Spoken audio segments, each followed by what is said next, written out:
Makipagkwentuhan tayo sa mga napaka-talented kids na kasama natin ngayon. Welcome dito sa Rise and Shine Pilipinas, JJ Haber, Jenica Melaza, Jeremiah Cruz at Mario Diogan. Hi kids! Ang gagaling nyo at ang cute nyo. Okay, paano nyo na-discover na magaling pala kayong kumanta? Mag-umpisa tayo sa'yo. Discover ko po nung mag-lesson po ako. Tinuturuan po ako ng tito ko. Ilan taong ka nun? Mga 6 years old po. 6. Ngayon, ilan taong ka na? 12 po. 12, so 6 years. Okay, ikaw naman, Jenica. Na-discover po ako ni Mama nung 3 years old po ako. May sinasabayan po akong kanta sa radyo. Oh. Tapos po, nalaman po ni Mama na may talent po ako. So, nung nag-7 po ako, sinali niya po ako sa mga malls. Pang-exposure lang po. And then po, nung 10 years old po ako, doon po ako sumali sa mga literal na contest po sa labas. And then, first sali ko po yun sa labas. Doon po ako nag-first champion. Nakalaban ko po mga matatanda. Wow, so supportive pala si Mama, no? Okay, dito naman tayo sa kabila. Jeremiah.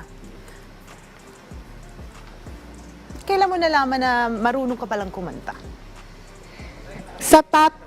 Sa tatay ko po, dun po kasi, minsan po kumakanta po siya palagi, kaya natutunan ko po kay Papa na Magaling yung kumanta. papa mong kumanta. Opo, minsan-minsan po naririnig ko po siya kumakanta. Wow. Okay, ikaw naman, Mario. Na-discover ko po yung singing dahil po kay Daddy kasi po kumakanta po siya tapos po sinasabayan ko po. Ay, sana nandito si Daddy para makikanta kasama nyo. No? Nakikita ko kasi puro si Mami lang ang nandyan ngayon. Okay, sino yung mga iniidolo nyong singer at bakit? Umpisa tayo ulit sa'yo. Si Morissette po. Ay, Morissette. Ikaw, Jenica. Ako po, si Charis Pempenko po kasi po, para po sa akin, napakagaling niya po.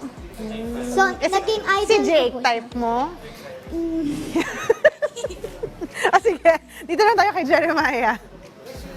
Si Justin Bieber po. Oh, kaya pala moves mo, Justin Bieber, ano? Mario. Backstreet Boys po. Backstreet Boys. Well, marami kayong maaring makuha sa buhay. Kaya go lang kayo sa mga plano nyo at go lang yung mga practice nyo, ha?